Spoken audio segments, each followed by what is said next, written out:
Okay, stand by for a very special episode of the BitcoinSVtrain live stream coming to you from tonight from Tokyo and London. Hey. How about that? That's good. Alrighty. There we are. Okay, we're live. Good evening, everyone. Well, good morning, evening, wherever you are. It's evening here in Tokyo.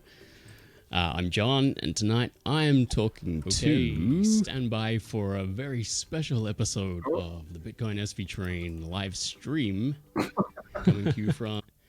Oh, is that you? Yeah, that's me. I'm going to shut that off because it looks like there's some kind of delay on it. Brilliant. Yeah. It's coming through about 5 seconds later on YouTube than it is on the... It does that. Yeah. Well, we just, whenever we're on air, we just simply mute YouTube. Yeah, that's a very good idea. I should do that, actually. Well, so anyway. You can still see the chat box on YouTube. Yeah, you just mute it. The chat box is what I want to see. It's just in case anyone wants to say to me, like, I can't hear you, or I can't see you, or, you're naked, or something like that. I tell you, I'll write something in the chat box now. There we go. But this is me. Cool. Well, anyway, in case you didn't know, I said this was a very special episode of the BitcoinSVtrain live stream. It's actually the first episode of the SVTrain live stream because that's sick. Yeah, everything else we've done was for MetaNet TV, which is why it still says MetaNet TV in the description. There's always something I miss, isn't there? But it's actually the BitcoinSVtrain live stream. Me. Cool. And I'm muting that. It's really distracting watching yourself 10 seconds later, isn't it? So usually what I do is I have the YouTube in the background, and then I'll resize the Hangout screen and let that block YouTube so I can just simply see the chat box. Yeah. And then so I can reply to people in the chat, and then I open up the screen back up when it's when I've finished typing. That's a good idea too. This reminds me of the days we used to do community FM radio when I was in high school. And you got you got your cart machine and your reel-to-reel tape record. This is back in the olden days. Reel-to-reel tape machine and like the mics and everything, and you're always bound to mess something up. You'd leave a mic on during the song, or you'd like play the interview at the wrong speed or something like that. It was a nightmare. It used to stress me out like nothing else. Fun times. Well, anyway, since this is the first one, I'll introduce us. I'm John, and tonight I'm talking to Sir Toshi. Now, Indeed. Your name in some places is Sir Toshi V, right? Yeah. For Sir Toshi Visionaire. Yep, that's the one. Alrighty. How'd you get that name? Do you know what? It was actually Captain Bitcoin that named me Satoshi. Well, he called me Sir Toshi because I had my Twitter name as Satoshi Visionaire. And then Captain's just really good at naming people, giving them nicknames. He goes, "Oh, because you're like so knowledgeable about the stuff and wise when it comes to the theories of Bitcoin, we'll just call you Sir Toshi." I was like, yeah, you know what? I'll run with that. I quite like it. And it's so SP. I got the name Sir Toshi. Tramp got the name Super Tramp. And then, he called himself Captain Bitcoin. And then we had Tommy Sparks on the other day, nicknamed him Sergeant Sparks. See, damn it. That's what you get for doing it solo. You don't get a cool nickname like that. I'm just John. Well, yeah, we could call you Little John, As don't call from Robin Hood. Don't Big call me John. Little John. So yeah, you sound like you're like a pirate ship or something.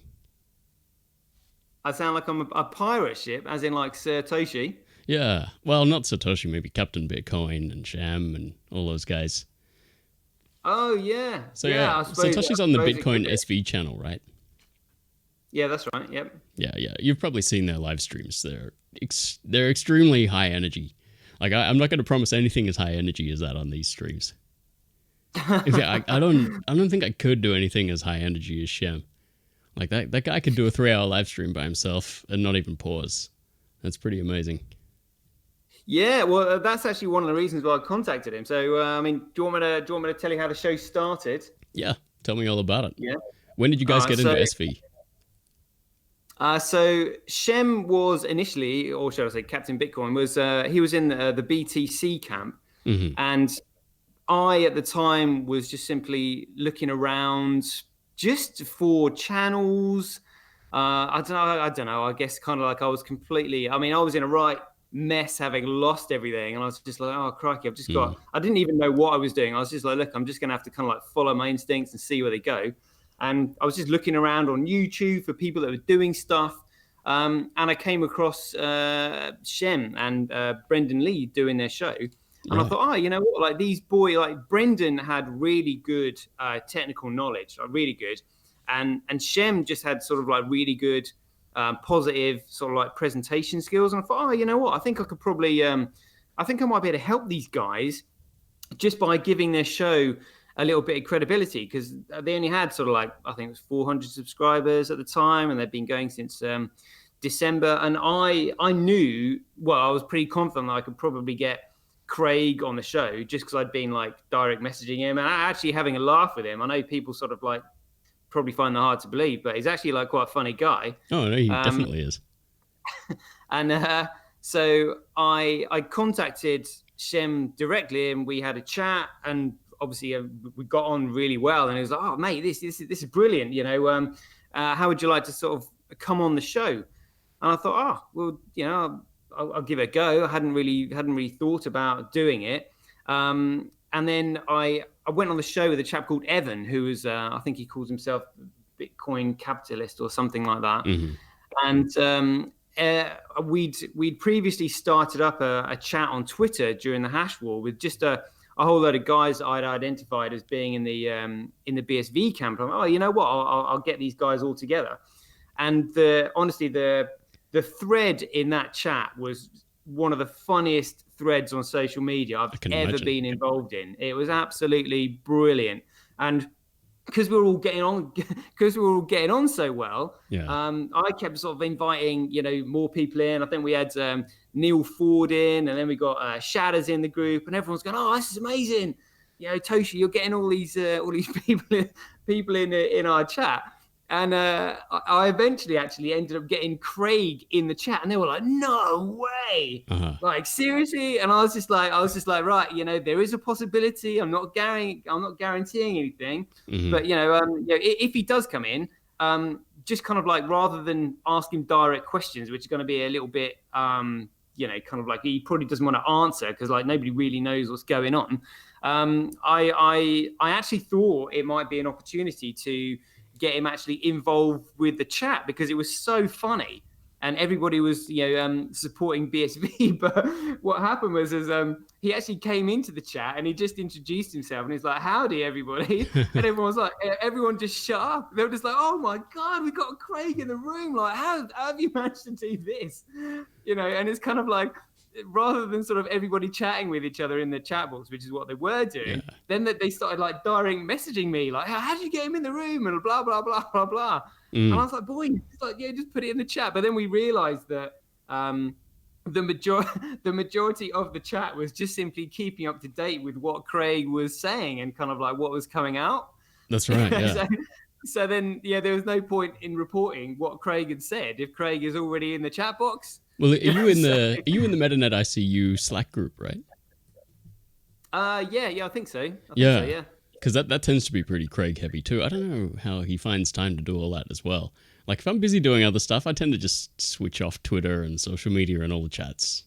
Because otherwise I just have no hope of getting anything done. But, he seems to handle literally, it all. I think it was Shadows who was telling me about him.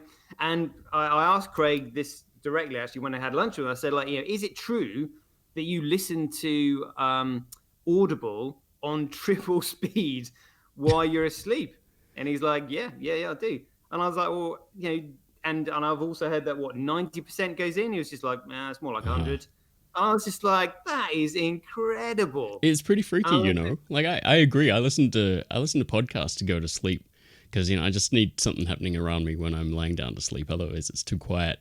And yeah, I find I wake up and I have like knowledge of what was being spoken, even if I can't remember the words. Maybe that's a Oh, bit really? out there, but it's quite weird. Yeah, that's amazing. I mean, I would. Did you ever see that? Have you ever seen the movie Rain Man? Oh yeah, of course.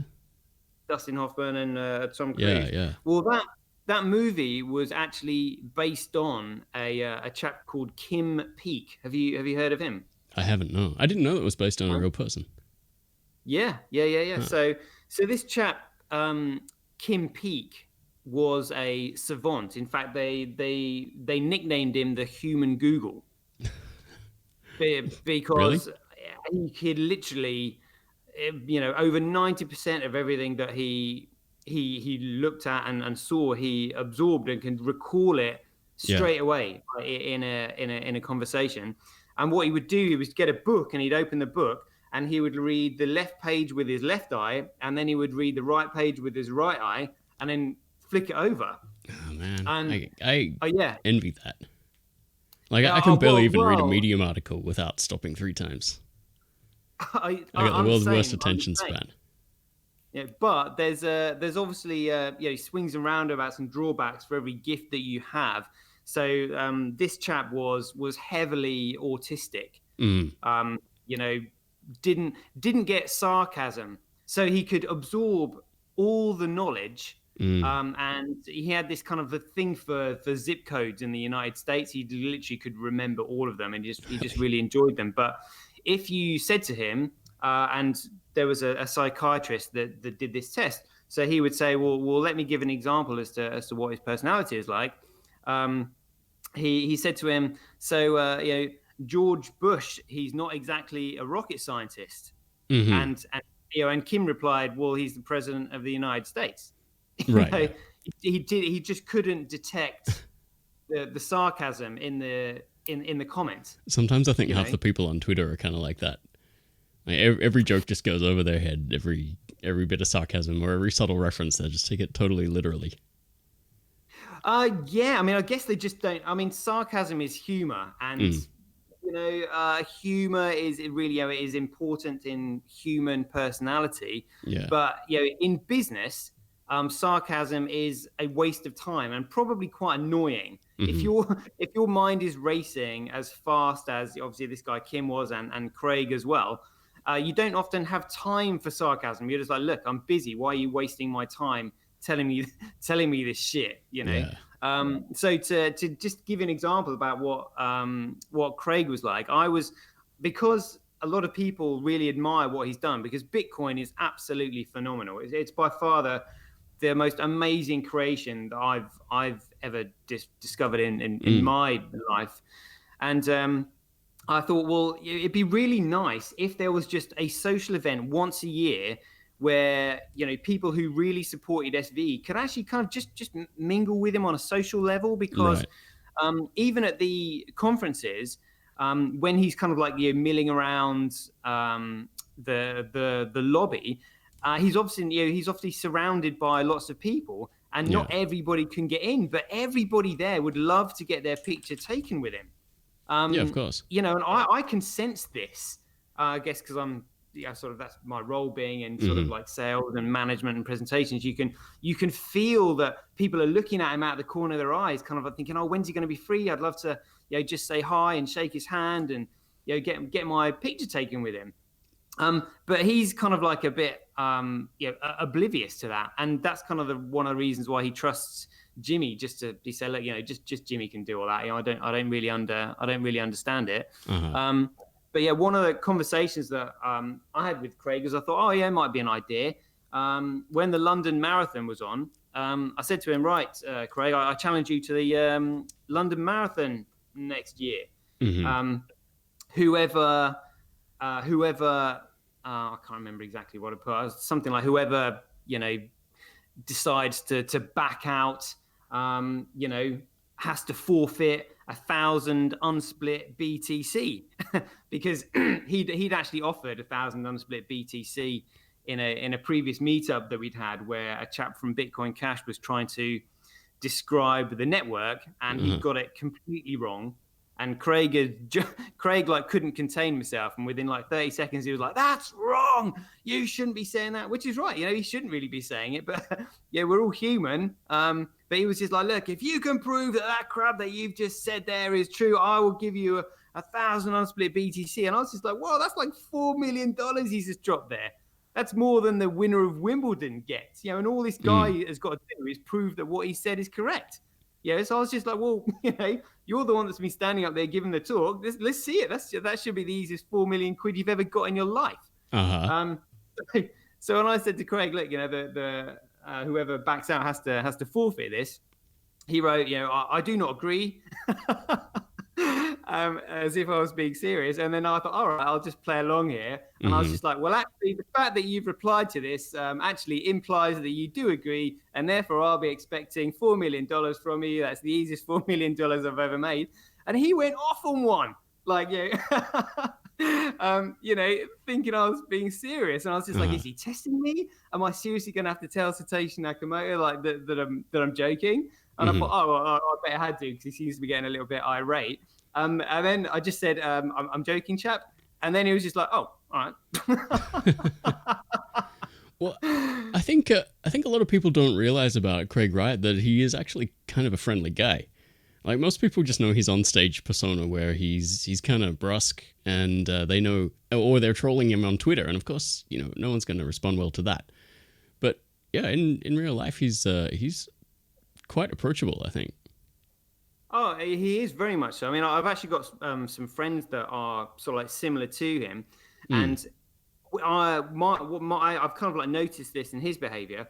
If he knows he's going to be at a conference for 2 or 3 days, he will just simply have, put himself in that frame of mind for those 3 days, knowing that he's going to be at a conference. And he's just like, right, if I'm going to be at a conference, work's going to be on the back burner, and I'm going to be open, and I'm going to be social. And yeah, I mean, I spoke to him just briefly at the conference that was in London last November, and people loved him. He was literally so chilled out. He was really funny. He was being sarcastic on stage. But I think that's because, he'd set his mind up for that occasion. Whereas like when he's at work, he's like, right, when I'm working, and that's it. Yeah, exactly. Head down, power on through, get as much done as I can, be as efficient as possible, no distractions. So in other words, kind of a well-rounded guy. Probably more so than most people I've met in Bitcoin, actually. Well, we actually we were talking about him on the show the other day, and I said that, really, for someone like him, you need to, actions speak louder than words. So you need to judge him on his creation. And Bitcoin is by far the most amazing thing. It's the most ethical, the most moral. It's like a source of truth. And this guy has created that. So really, you need to judge him on that. Not kind of like what he says, because even he admits, he says, look, I have trouble, with social interactions in large groups. Because I think he's aware that sometimes he can't necessarily pick up on sarcasm and things like that, because he's just not programmed that way. Yeah. But when I had dinner with him in London, honestly, he was I would say actually really charming. He was actually trying to initiate conversation with me, and he was just completely chilled out, And I actually challenged him to a question, just to judge his reaction from it. And I was sure that nobody would have asked him this question previously, because I think in the types of roles that he's had his entire life, they've been very independent roles, because one, he's had the mental ability to think for himself and not really need the support of other people. So he's probably missed out on a lot of kind of like humorous office banter.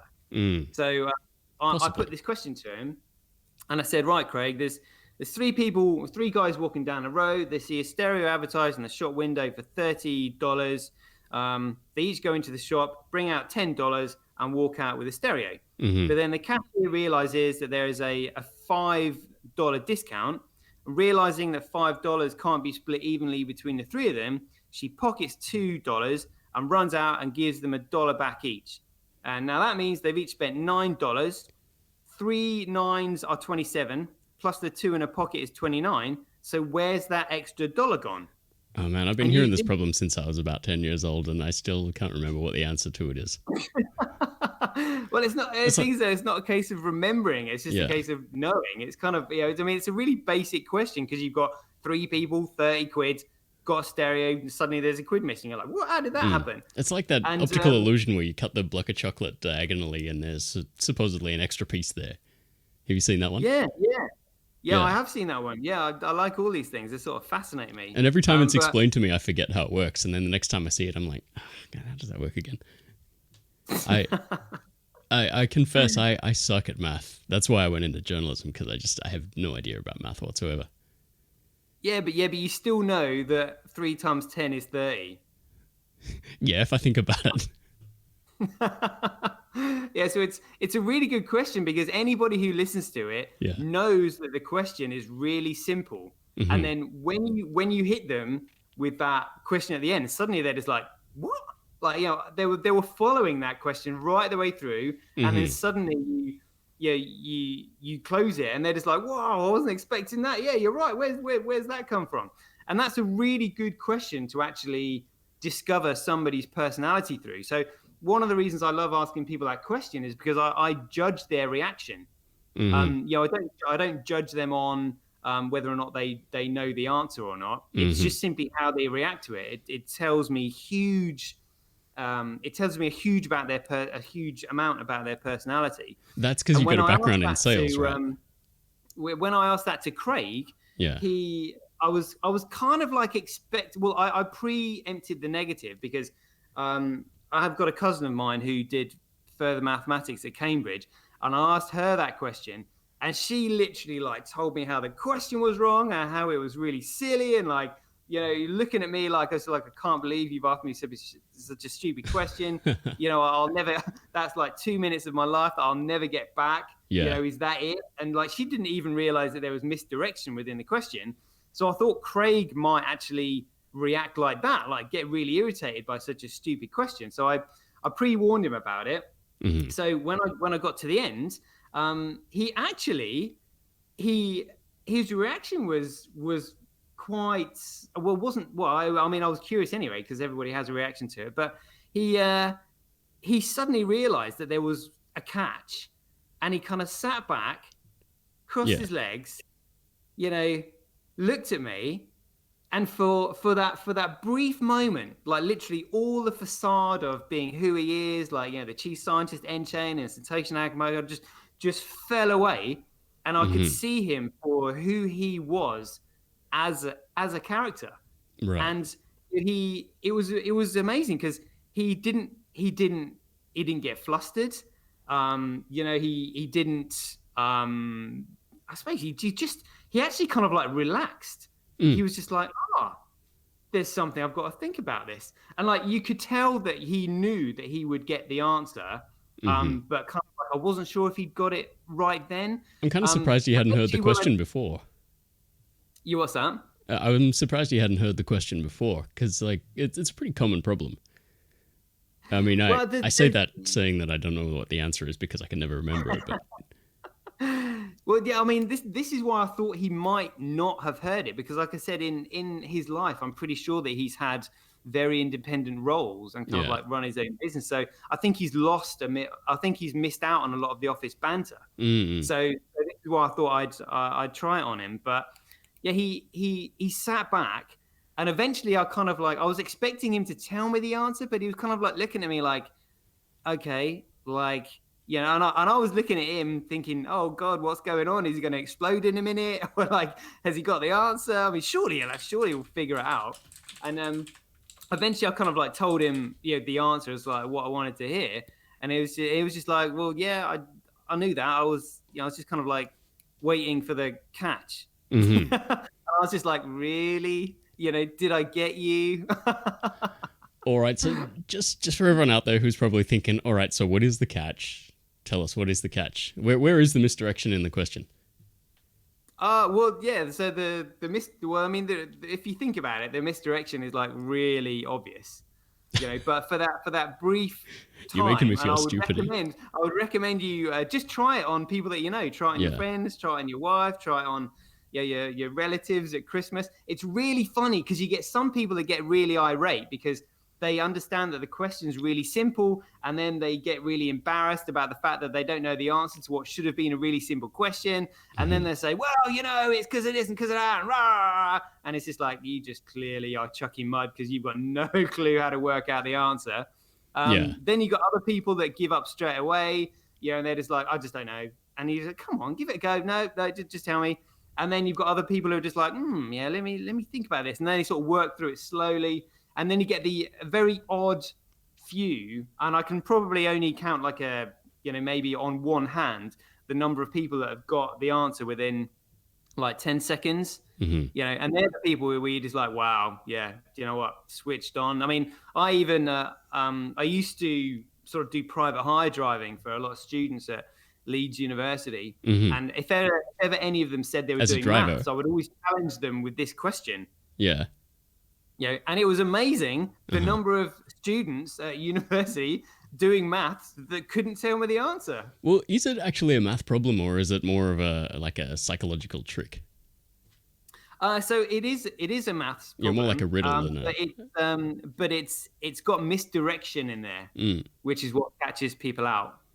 Yeah, And it's kind of like when even like it's a bit like a magic trick. So if when somebody shows you how you do a magic trick, you're just like, is that it? Is that all you're doing? Yeah.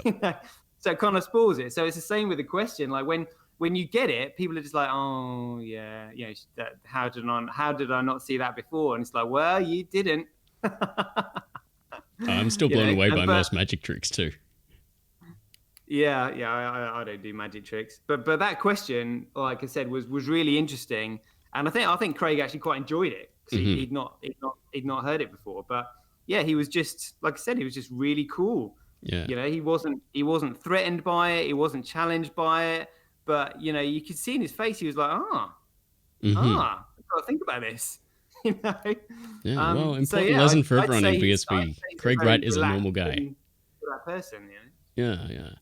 I mean, the first time I came across him was in around 2014. I was writing an article, and I just needed to talk to someone about Bitcoin and taxation. He was working for he had his company Hotwire PE back then, and and he had a few things to say about the tax situation in Australia, and someone just put me onto him, as a kind of a random thing. So I was talking to him about that. And at that stage, I knew nothing about Bitcoin at all. Like, despite having been a Bitcoin reporter for the past 6 months back then, like I really when was this? 2014, around early 2014. Oh, yeah. So are you an OG? Well, OG enough to have been around that long, but not OG enough to have like made a lot of money from it back in the day. Because no. I got into it right at the time it was starting to ramp up, in late 2013.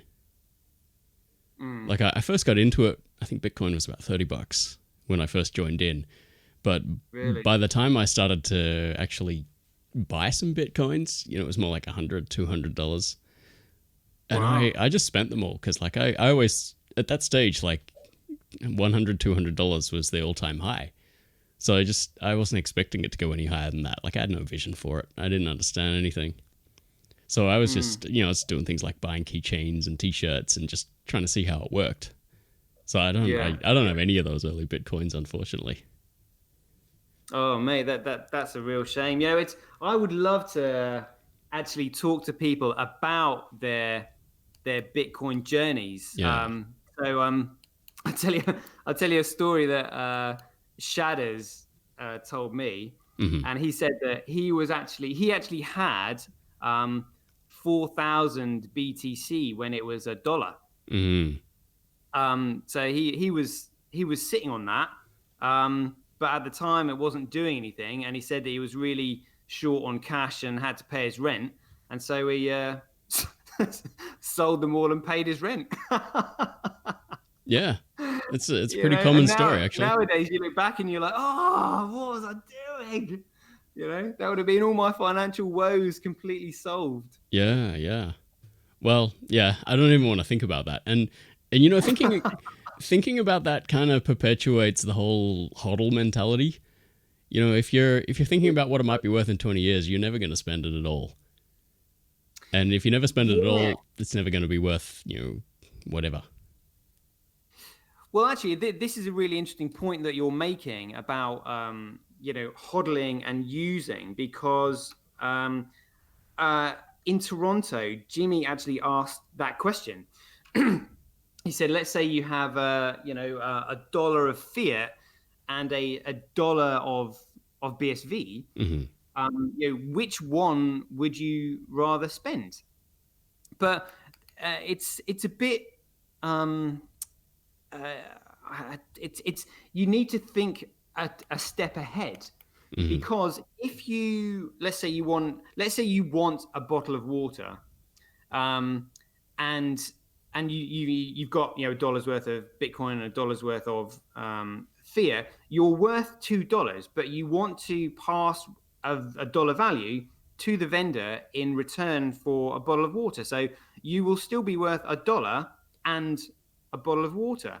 Mm-hmm. But if you just simply give fiat, like a dollar, to the vendor, mm-hmm. then he's just simply got fiat like he's always had, and you've got your BSV, which actually isn't really doing anything because no one else has got it. You're just simply holding it and doing nothing with it. Mm-hmm. So really what you should do is be encouraging that vendor to accept that dollar's worth of BSV, mm-hmm. and then converting your dollar fiat back to BSV. Yes. So then you've got the vendor that's got BSV, and you've still got your BSV, and you've got the bottle of water, which is the result that you wanted. And that is how BSV is going to become valuable. Mm-hmm. So what you need to do is spend and replace. You need to dish out your BSV as much as you can, but make sure you replace it. Yeah. I mean, spend and replenish has been like the... Well, I mean, it was the advice for a long time back when people were actually still spending Bitcoin. Like, at some stage, it became just grab and hold as many as you can. And then it became digital gold. Yeah, well, I mean, that does actually work, provided somebody else is creating the market for it. No, exactly. So it worked with Silk Road because drugs are obviously addictive. So therefore, there was always going to be a market for it. So effectively, you could just simply buy your Bitcoin and hold it, and the value would just simply go up as more and more people bought drugs on Silk Road with it. Mm-hmm. Because when you're buying drugs or something like that, it would cost you, let's say, like $10. As BSV increased in value, it doesn't matter if BSV is $100, $1,000, $1 million, because you are actually just spending $10 worth of it. Mm-hmm. Yeah. And this is one of the questions that I actually said to people when I was trying to explain Bitcoin to them. So the first question that I would ask them, just to kind of like warm them up a little bit, and I'll ask this one to you as well, I would say, you know, what's heavier, a ton of feathers or a ton of bricks? Both the same. Exactly. They're both a ton. So what is more expensive, $10 worth of Bitcoin when Bitcoin is $100, or $10 worth of Bitcoin when Bitcoin is $1,000? So you're throwing maths questions at me again. I can't. I could do that if we were sitting here in a room, but I can't like operate like a live stream and do math at the same time. That hurts my head. All right. Well, it follows on. So basically, $10 worth of Bitcoin and $10 worth of Bitcoin are both the same. They're $10. Yep. So it doesn't matter if Bitcoin at the time, as in one Bitcoin, is worth $100 or $1,000. You're just simply buying $10 worth of it. Mm-hmm. You know. I guess I'm thinking of Bitcoin as something that like is in flux all the time. So it's not going to be the same the next day or the next week or something. That's true. But because the supply is fixed, it's deflationary over time. Mm-hmm. And at the moment, we are in the speculation stage. So prices will fluctuate and go up and down because there's nothing really there. People are just simply anticipating what it might be worth in the future. There's nothing there. But once an economy is established, mm-hmm. and this is what the MetaNet is going to do, where businesses will be buying BSV in order to see their entire supply chain, which will save them huge amounts of efficiencies. That is when the price will just simply explode, because corporations will just simply be buying BSV in order to save themselves huge amounts of money, because all of their records can now be logged on the blockchain. And this is far more secure and safer than actually having your information on servers that are managed by a third party, and that third party has to spend huge amounts of money on maintenance and security, and things like that. Now you can just simply register it on the blockchain. Yeah, it's going to save corporations billions. I think Stefan Nielsen from Uniswap estimated that there were between $4 and $5 trillion lost in supply chain inefficiencies. This is what BSV is gonna solve. So literally, I've said to people before, it's gonna be like cocaine for corporations, because corporations just simply want economies of scale and efficiencies, and this is what BSV is going to give them. So yeah, it's going to go crazy at some point, absolutely crazy. Yeah, I've always been a bit hesitant to think about that. I mean, I do kind of believe in it, but at the same time, having been in the crypto and blockchain reporting business for years, like I've seen so many blockchain claims and companies come and go, and like each one of them came with the same promise, right? We're gonna clear out all those inefficiencies. We're gonna take care of all the waste, that kind of thing. And a year later, that company's not around anymore. Yeah. And but in the past, everyone who came along wanted to invent their own blockchain, or they're going to run it on Ethereum or something like that, which hasn't really been proven at scale. So I think I have a little more hope for it now, that if BitcoinSV does scale as much as they say, then my hope will be restored. But until then, it is kind of the same old stories all the time. The same promises, and it's not that I don't believe them. I just want to see it actually happen somehow. Oh yeah, me too. Well, I mean, what's really fortunate about people who are in the know, particularly if you're on Twitter and you're linked up with the correct people, you can see everything being tested on the testnet. Yeah, that's right. So we know that it scales, and this is something that drives me. Well, it doesn't drive me nuts. Just get really frustrated about when I saw a debate in Malta between Roger Ver and Tony Vase. Oh yeah, and Tony Vase just simply, when they were like comparing the two blockchains, Tony Vase just goes, "Oh, we know that scaling doesn't work," and I was just like, "Hello, Satoshi has been proven right." And this is one of the things that I actually said to my one of my friends who I was talking to about it. And I had been saying, look, they've just mined this 128 megabyte block. And he's just like, mate, I don't know what you're talking about. It makes no sense to me whatsoever.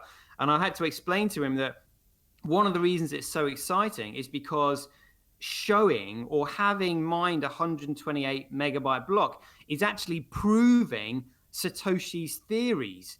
So he had written that this could be done theoretically, but now it's actually proving that it can be done. So this is kind of like people theorizing that black holes must exist before they've actually been found. It's amazing. So yeah, again, kudos to Satoshi, aka CSW.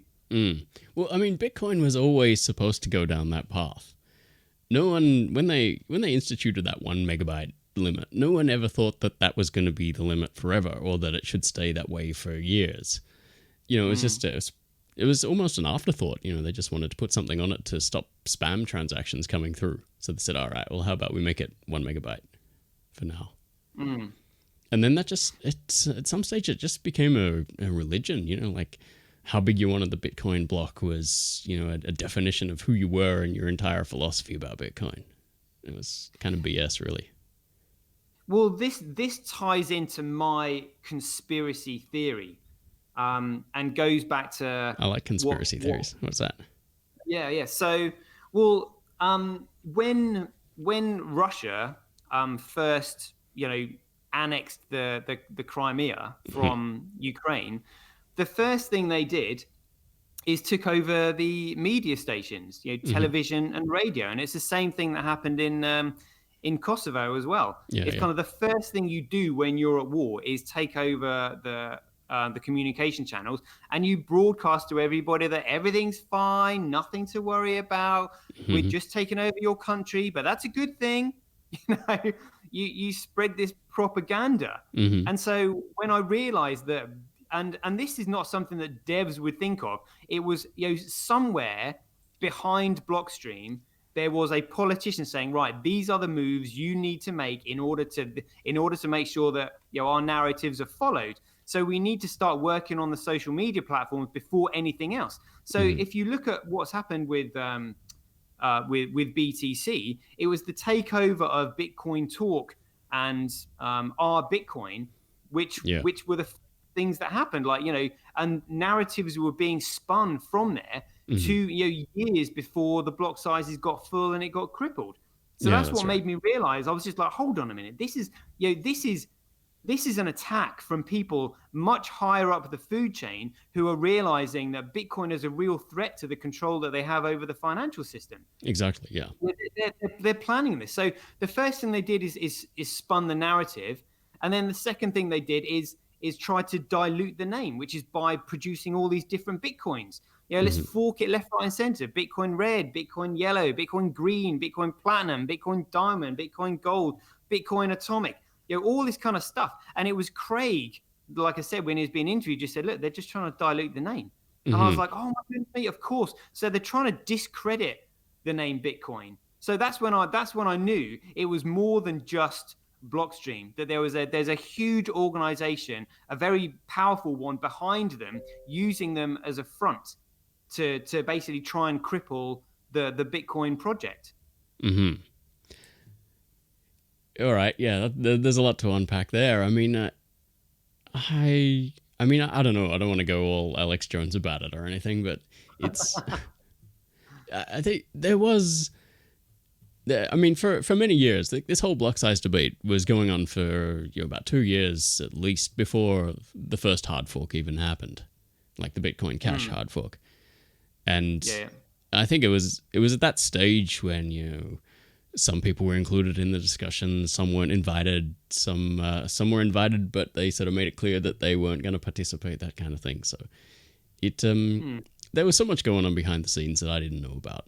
And I wasn't part of it, so I just sort of had to watch it from the outside. And also, when you're working as a reporter in this industry, people tend to tell you only the message they want you to broadcast. So you're never actually hearing the truth. You know you're going to hear some truth when someone says, everyone shut up, John's in the room. Because I'm like, oh man, not again. So Have you ever heard of Amanda Johnson? She used to do a program called the Daily Decrypt on YouTube. Oh yeah, she's got a YouTube channel. You know her? Oh, I don't know her, but I know the channel. Oh, she was doing Dash for a while too. She did a really good in-depth report on where Blockstream got their funding from. And when you looked at it, she had identified this, and I was just like, "Wow, this is massive." You can tell where the money's coming from. They're using these institutions to basically funnel the money into Blockstream. And mysteriously, out of all the hundreds of videos and clips that she's put up there, that one video has been taken down. Interesting. And I was like, whoa, these guys have got far-reaching tentacles. And then also, I mean, another thing was Brian Armstrong, the chap who owns Coinbase, he said that he had a meeting with Blockstream and said, look, what's going on here? This is crippling Bitcoin, because at the time he hadn't sold out to all these shit coins, and was still sort of supporting the Bitcoin project. And he wrote a scathing report on the response on the meeting that he had with them. And he said, literally, they just weren't taking anything seriously. They didn't really seem to care about what he was saying. They just kind of like wanted him to go away. And I was just like, the only people who really don't care about somebody in the space as big as him are people who have literally been paid to screw the project up. they're literally just laughing and joking and not really giving a monkeys. And all you've got to do is look at the stagnation that's happened over the last, I don't know, what, 2-3 years. Even now, to this day, that it's always like, even Tony Vays is just like, oh yeah, we should be using Lightning Network, but it's nearly ready. Just give it another year. And it's just like, mate, you were saying this like 3 years ago. It's always 18 months away. Mm-hmm. It's completely under attack. So it's kind of like, when you piece all these things together, it's just obvious that Bitcoin has been hijacked. And there is no second layer mentioned anywhere in the white paper. Mm-hmm. And BSV has proved that Satoshi was right. Everything can scale on chain. So what? They have got no leg to stand on. So all these people like, Anthony Pomp, who are still peddling BTC as if it's Bitcoin, it's completely delusional. Can I ask you, when did you first come into Bitcoin? So this... Because I find that sometimes makes a difference to the way people see it. Yeah, this is quite funny because I actually run a property management business, and I've been setting that up for the last 10 plus years or so. And my mother was aware that I was always interested in business, that I just generally had an interest in how things work and function and finance. Because I guess from a basic instinct level, you're just like, well, I don't know what I want to do with my life, but what I do know is I need money. So how am I going to get it? Yeah. And just one morning, she was reading the newspaper and she goes, oh, there's an article here. It says everyone's getting really excited about this thing called Bitcoin. It's nearly £1. And I was just like, yeah, well, $1 is nearly £1 and €1 is nearly £1. Yeah, what's the big deal? Well, that's pretty early on then. That's a lot more OG than me. I know, but I that was what my mum said, and I completely ignored it. She didn't really know what it was, and I was just like, look, I know nothing about currencies. I don't know anything about exchange rates. It just bores me. You were introduced to Bitcoin by your own mother, and you didn't take her advice. I know. Well, I think I first heard about it sometime around 2011 or 2012, and I had no idea how it worked. I didn't know what cryptocurrency was. I barely even knew what cryptography was, and I just heard that it was some kind of like universal online money, and I was interested in that concept. I just had no idea how it worked. So I downloaded Bitcoin QT onto my little MacBook Pro back then, and that was back in the day when the Bitcoin wallet used to have an option that said start mining. So I turned on start mining, and I left it running for about a week or something, and the fans were just running like crazy. It's just this 2011 laptop, and I think at that stage it had already gone way past the point where you could mine with a CPU. So of course I didn't mine anything. And the reason the fans were running was because it was actually downloading the whole blockchain, and I didn't even know what the blockchain was. So I thought, this is kind of interesting, but it's just making my computer slow. So I turned it off, and that was it. And I didn't come back to it for like another year or two. But, so did you actually get any Bitcoin? Were you mine when you were mining it? Oh, no. It would never have happened anyway. Like, people were already mining on GPU rigs then. There was no way I was ever going to get them with my laptop. But yeah, I didn't even know what mining was. Like, I had no one had explained it to me. I'd heard no interviews. I'd read nothing about it. I think I just saw it randomly one day and just decided to try it out. But it wasn't until a couple of years later I heard Gavin Andreessen doing an interview, and it finally dawned on me, so that's what that Bitcoin thing's all about. That's when I started to get into it. Right, got you. Yeah, I guess my story is so it must have been 2009 or when did it hit like nearly $1? Was it 2011 or something like that? Yeah, that was a bit before my time, I think. I didn't really start to pay attention until around 2012. And I think it was about $10 then. So it would have been before that. I didn't pay attention until 2015. One of my friends told me about it, and he said, "Oh, there's this thing, and it's you mine it, and it's like $500, and I was like, oh yeah, I'll look into that. But at the time, because obviously I was setting up my business, I had no spare money whatsoever. So I was just like, well, I can't invest anyway because I haven't got any money. So doesn't really interest me at the time. And then a couple of years later, in late 2016, like early 2017, I was just looking for something to invest in because I had some money lying around. I was just like, well, it's just sat in a bank doing nothing. What can I do with it? And then just thought, you know what, I'll look at this Bitcoin thing. It seems quite steady. And I've got friends who work as fund managers in London, for like JP Morgan and Close Brothers, and other friends who work as sit on the board of directors for Amex. And so I just messaged all of them. I was like, what's this Bitcoin thing? None of them could tell me. And I was just like, right, this is really strange because it's a financial tool. And yet these guys who were in high positions seem to know nothing about it. What on earth? And then I looked at the return that you got from it. I assumed that Bitcoin would be around for like a long time, and I knew nothing about it. But then when I was just like, hold on a minute, this thing started at 0.003 of a cent, and it's 500 quid. I was like, that's like 600 million% in 10 years. Like, what on? And that is what fascinated me. Obviously, being in business and you want to make money, you're just like, how on earth has this thing done that? And that was it. I was hooked after that. Literally just down the rabbit hole I went and just never stopped.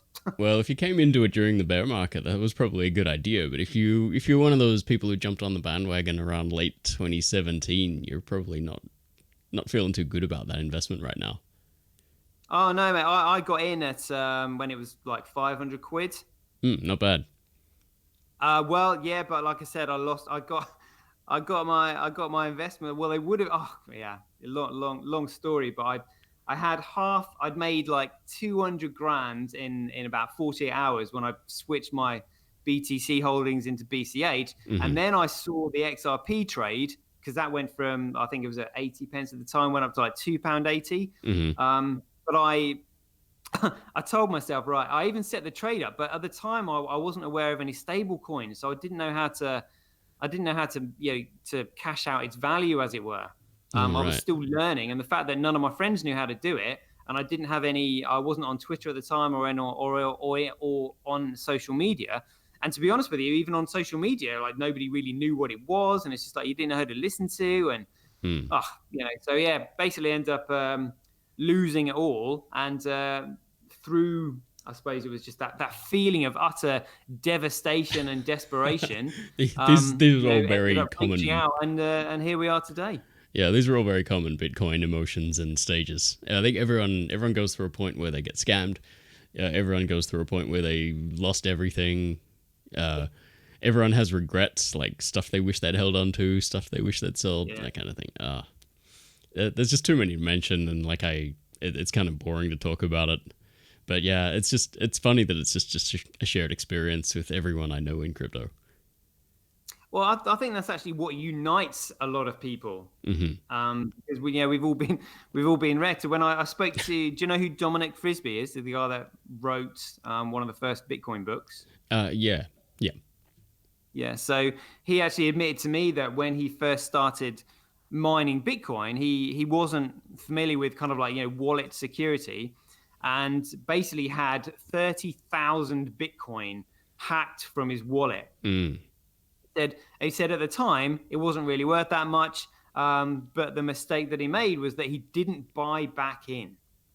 And now he has trouble sleeping at night. Yeah, well, that's just it. I mean, 30,000 Bitcoin is more than Roger Ver. I worked out that Roger Ver had like 25,000 Bitcoin, and so Dominic Frisby would have had like 600 million, like over $500 million. Whew. Worth of Bitcoin. Yeah.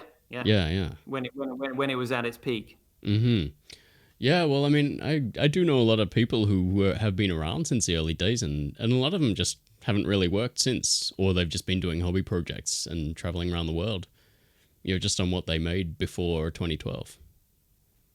Nice. Yeah. Can't blame them. I think I'd do the same.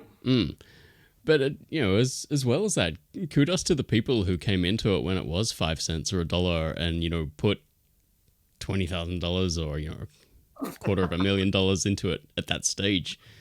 Like I didn't even have the cojones to put $100 into it back then. Really? So yeah. Well, I wasn't really thinking of it as a growth thing. I was just thinking of it more in terms of adoption and use.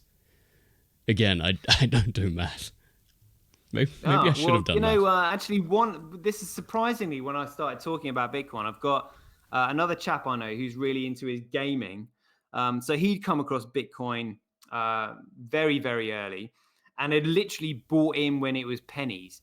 And I think he'd bought about £2,000 worth back then, and that was a lot of money back then. But he said, well, it wasn't really doing anything, and obviously nobody. It was only pennies at the time. It was literally like magic internet money that had no worth or value whatsoever, and it was kind of hard to get hold of. But he'd managed to buy it, and then a few years later, it was just like, I need the money for a car.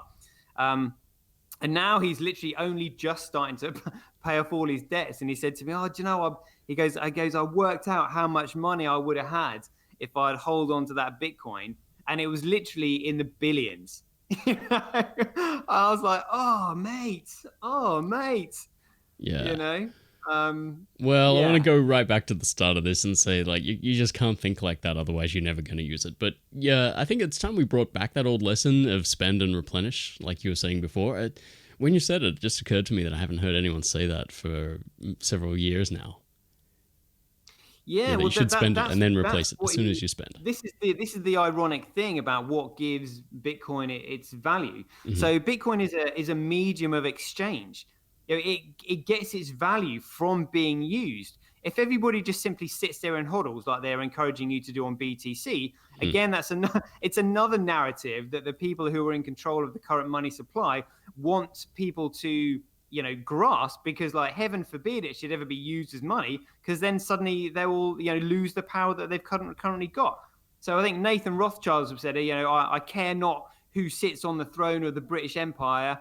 He who controls the money supply controls the throne, and I control the money supply. And I was like, oh, there's a guy that knows a thing or two. Yeah. So this narrative of just simply hodl again is a narrative that Blockstream and their backers want to peddle, because they know that it will never have any value and it will never take off if everybody sits on it. So it's a kind of paradox in the fact that it only has value if you spend it.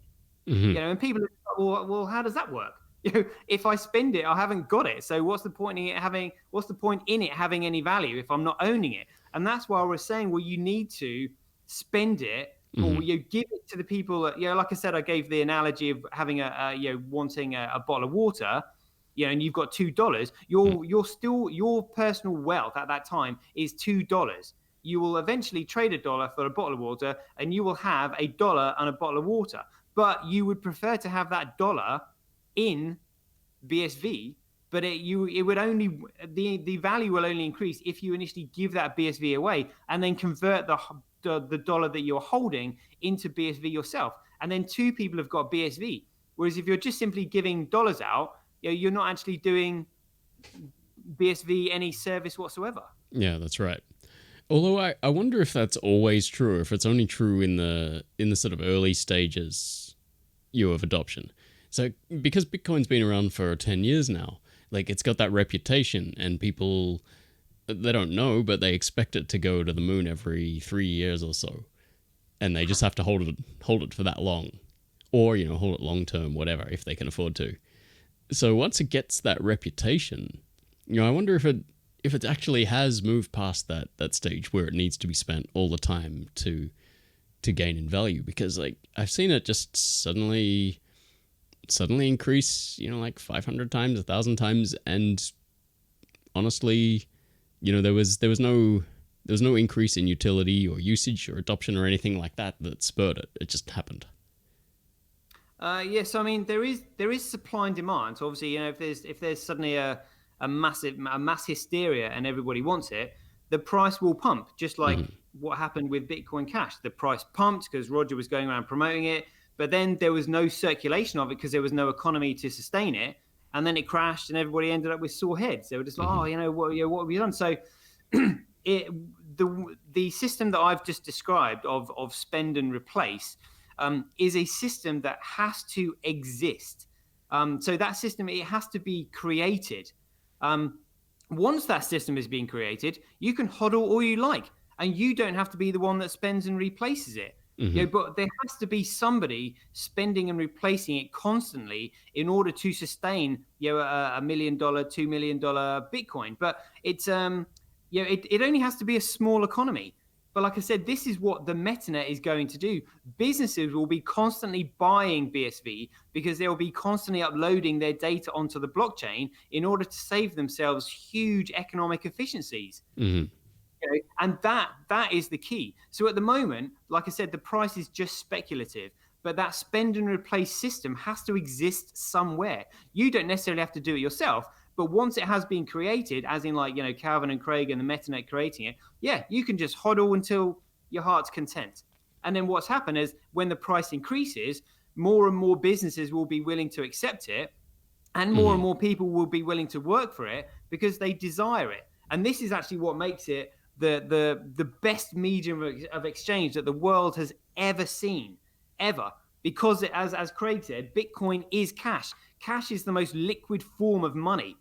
It can be spent the fastest and cheaply more than any other medium of exchange that we know. And it's fixed in supply. It works how money is meant.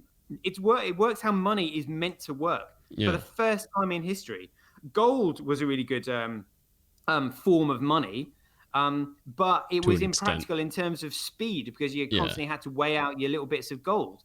Whereas now it's been converted into digital form, which made me realize that eventually when all fiat currencies fall to zero, not in our lifetime, but that's what will eventually happen because they're worthless. Crossed. Bitcoin, those bits of gold, those bits of Bitcoin will represent bits of gold. So eventually in the future, Bitcoin will be backed by gold. Yeah. Well, I mean, it's right there in the white paper. It says Bitcoin, a peer-to-peer electronic cash system. It's pretty plain for everyone to see. Yeah, absolutely. And again, this is why, there's all these fools that you get frustrated with in BTC saying, oh, you can just hodl. It's gold. You don't spend gold. You just hold it. And it's just like, oh dear, you have no understanding that it's a medium of exchange. Yeah. Well, and to be honest with you, I can understand why lots of people don't understand it because we've never had to think about money before. We haven't in our lifetime. Gold and fiat currency have been around for, well, I don't know how long fiat's been around for, hundreds of years, but gold was a medium of exchange for thousands of years. And we've had, nobody has had the capability or the know-how to be able to do anything about it until now. And that is all down to Craig. Absolutely phenomenal concept. And we were talking about this on the show the other day, and the fact that you can always tell when there are faults in the system because anomalies appear. So all you've got to do is look at people buying, excess number of houses and excess works of art that they're just not on display. They're just simply sat in storage containers. Excess number of classic cars. Buying things that they don't need because money devalues so quickly because obviously it's a fiat currency. They just simply print more that their money is better stored in other assets. So they buy things that they don't need, which is ridiculous. And that represents the fault with the system, whereas Bitcoin prevents all of that. So do you think all these people that, when Bitcoin starts taking off and they realize that it's actually a store of value as well as a medium of exchange, that they'll be like, well, hold on a minute. I don't live in that house anyway. The house is just sat there, taking up space, not doing anything. I can't just simply take a brick out of that house and take it down to the local supermarket and say, here, do you accept a brick? That house is completely worthless to me. You know what I'm going to do? I'm going to sell it. I'm going to put it all into Bitcoin. And so, and that's what Bitcoin encourages because it works how money is meant to work. Money is meant to be a store of value and a medium of exchange. Yeah, it's absolutely brilliant. So it's it finally works how money is meant to work, and it's going to prevent a lot of wastage in the system with people buying excess stuff that they don't need. Yeah, ideally, and I think that's one of the reasons I don't really like the the speculative volatility that goes along with Bitcoin. You know, I'd really rather it just gradually rise rather than just suddenly spike up to $20,000 and then drop back down to 2,000 or something. Well, when this system, when Metanet is realized by corporations that they can save millions of dollars with it in supply chain efficiencies, they will be constantly buying it forever, because they will forever always have data, with new contracts and new trades being set up. They will need to be logging onto the Metanet. So therefore, they'll be buying BSV in order to do that. And that's when the price that's when the price will be astronomical. But like I said, it won't matter if BSV is $1 million, $5 million, because they will only be buying, a cent's worth of it in order to upload their data. Yeah. So they're buying a cent's worth of Bitcoin. So the value of Bitcoin can just simply go on almost infinitely until it swallows up the entire value of currency in the world. It could be trillions of dollars that will be flowing into BSV. But at the moment, like I said, we're in the speculation phase where price will follow development, as in kind of like a bit like when Craig was rewarded his copyright registrations. Traders just like, oh, that's good news, that's positive, that's a step forward. Price goes up a little bit and it goes back down, it goes up a little bit, and it sort of hovers around that point because people are just like, well, actually it's got this, but could it be worth more in the future? So it's going to do that. So it's going to follow, price will follow utility in the short term, but then it will get to a point of no return, or whatever it is that point is, where suddenly the traders will actually, this is it, an economy has now been formed, and then the price will just absolutely rocket, and then utility will then follow price. As it becomes more and more value, more and more businesses will jump on board, more and more businesses will start using it to increase their own supply chain efficiencies, and more people will accept it, and then it will just simply be a snowball rolling from then on, an avalanche. And that'll be it. It'll be crazy. All right, let's call it. I honestly think that people in this world will have never seen anything like what we're due to expect in BSV. All right, we'll call that the Bitcoin singularity then, because that just sounds way cooler. Bitcoin singularity sounds good to me. I like that. There's a couple of questions in the chat room there about adoption. Like someone said it has to become easier to buy, said Alistair. So do you think Bitcoin SV is hard to buy? Well, I'm in the UK, so it's relatively easy for me. I can go through a broker, I can go through CoinFloor. I can convert fiat into crypto. I can send that crypto to an exchange like Poloniex or Float SV, and then I can just simply exchange it for BSV that way. Right. There's always a way of doing it. On ramping for BSV is an issue at the moment, and this is one of the things that I really wish Roger had done when he was first promoting Bitcoin Cash, because he basically drove the wedge in the community, and it really should be fiat versus crypto. But he made it crypto versus crypto. He was going, BTC doesn't work anymore. They've hijacked it. It doesn't, it's crap, blah, blah, blah, blah, blah. But, Bitcoin is the world's, as in BTC was the world's first cryptocurrency, and it's more widely available than any other coin. So he should have said, look, BTC still works as a store of value. They just don't want you to spend it. But Bitcoin Cash now solves that. So, those people who want to, hodl happily and not use it, they can just sit on their BTC and people will start spending BCH. And then what would happen is, like I said, when people start using it as a medium of exchange, it gets more value. And those sitting on BTC would eventually realize, hold on a minute, this thing isn't going anywhere. The value isn't rising. We'll make the leap into BCH. It would have happened organically. But Roger was shouting his mouth off, saying, it's a load of crap. And it's just like, mate, everybody is holding this and you've been advocating for it for the last 10 years. Now you're telling me that it's a piece of shit. Seriously? I think Roger has a very similar situation to Craig Wright. not in terms of what they've done, but just in terms of the kind of opposition they face from the crowd. They just spend a lot of their time on Twitter and in other places defending their position. So like they also go on the attack sometimes as well.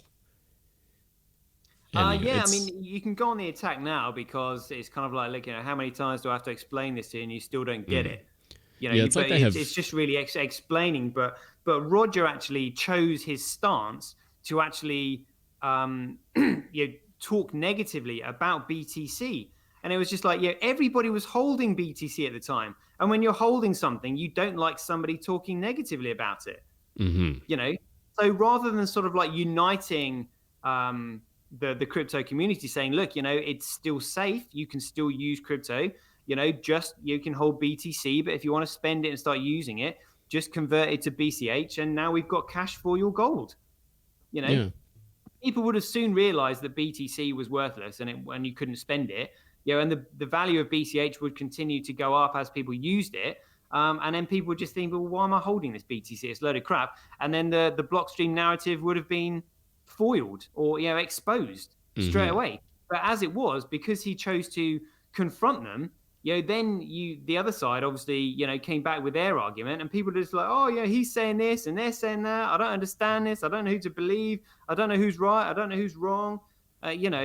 Is very, very schoolboy. I mean, this is kind of like one of the reasons why I got stuck into Twitter, because I was trying to contact these people and I was just like, look, you're going about this the wrong way. This is not working. You're by bad mouthing BTC, and driving a wedge in the community and pitching us against each other. Those people who were in fear, who told us that crypto was a load of rubbish and that you shouldn't be in it in the first place, are laughing at us. They're just like, look at these lot squabbling over this thing that we all knew was a piece of crap. We told you so, blah, blah, blah, blah. They're never going to touch it. It's the infighting. It was just really badly handled, I am kind of cynical, and I guess that would be the conspiracy theorist in me. I think that any revolution, and this has kind of happened in any political revolution in history as well, you get people who come into it and play the sides against each other to their own advantage. They'll pick the winning side and then they'll co-opt that so that it matches their own beliefs more. And I could always kind of see that happening with Bitcoin. Like unless it found some way to stay true or be untouchable, then big interests were always going to come in and turn it into government fiat. Oh no, not government fiat, but blockchain fiat or something like that. I thought they're either going to ban it, or if they can't ban it, they'll just corrupt the system so that it's completely unusable. Well, yeah, exactly. But it wouldn't. I don't think it would actually be governments that do this, unless the governments were in control of the money supply. Because with BSV, it actually works within the law. So how are they going to ban something that actually works within the law that they've created? Yeah, well, I think that's one of the sensible approaches. So good about it. That's one of the sensible things BitcoinSV has done. Like they're putting on a government and regulator friendly face. At least that's something that you see. That's why I never really had high hopes for Bitcoin, because they were always pushing the anarchist line all along. So like I don't personally have a problem with anarchists as much as some people do, but I think if you want to be a good anarchist, you don't go out and like scream about it in public and say you're never going to destroy the banks by saying, hey, look, I've got this invention and it's going to destroy you guys. Because obviously that you're just going to make a lot of enemies with a lot more power and money than you have. Yeah, I mean, I guess that anarchist view, we now know that kind of like Roger has exposed himself, as being an anarchist. Well, he's either an anarchist or someone that really doesn't understand what Bitcoin is as a medium of exchange, because where Bitcoin works beautifully for everybody, you can't discriminate and segregate and try and make it appeal to a particular group of people, because if you make it appeal to a particular group of people, then anomalies will occur and it will fail. This is what's so beautiful about the economics of Bitcoin. in the fact that it has to appeal to everybody. So eventually, corporations will use it, and when corporations use it, everybody else will just simply follow, because corporations, are formed by people. So when the majority start to use something, everybody else will just simply use it afterwards as well. I think Roger does actually know what Bitcoin is. He has a pretty good understanding of it, and he's always been pretty open about being an anarchist, or at least a voluntarist, whatever, however you say that word properly. So I don't think anything has changed there. Like, he's stuck pretty true to his original beliefs, but he just has a different vision of what Bitcoin should be and how it should be used, I think. I think because it was called cryptocurrency, and the fact that Satoshi was a pseudonym, people thought it was a way to kind of like circumnavigate the government and do whatever they want and buy drugs and be completely libertarian and smoke crack in their own homes and stuff like that. Not realizing that there's a big difference between anonymity and privacy. And this is what Craig's been banging on about. So you cannot conduct trade or facilitate trade in an economy that's anonymous, because there has to be recourse if somebody doesn't hold up their side of the bargain that's been agreed upon. So therefore you need evidence that a medium of exchange has been transferred in exchange for the goods and services that you expect. And I think anyone who's made an online purchase with Bitcoin, not got the product, and then realized they don't have that PayPal or credit card payment protection, understands that well. Yeah, exactly. So it's kind of like this is, I was trying to organize a second interview with him just to, because I've got mixed feelings towards him, because obviously he was one of the people that was so passionate about Bitcoin to start with and promoting it, and you're cheering him on, going, yeah, go on, Roger, you can do it. And now I realized I actually know more about Bitcoin than he does, because he doesn't understand it. It's a medium of exchange has to facilitate trade, and it's competitive at every level, which is why there will only be one dominant one in the end. There will always be markets for speculation, and they're gambling and entrepreneurial risk taking. So there will always be worth pennies, and some coin getting a brand for a little while, but there will only be one major dominant medium of exchange. And like I said, it doesn't matter if Bitcoin is $1,000, $100,000, $1 million. All business people want is to trust it. And one of the ironic things is that they have to trust that this thing will maintain its value. So people trust that gold maintains its value.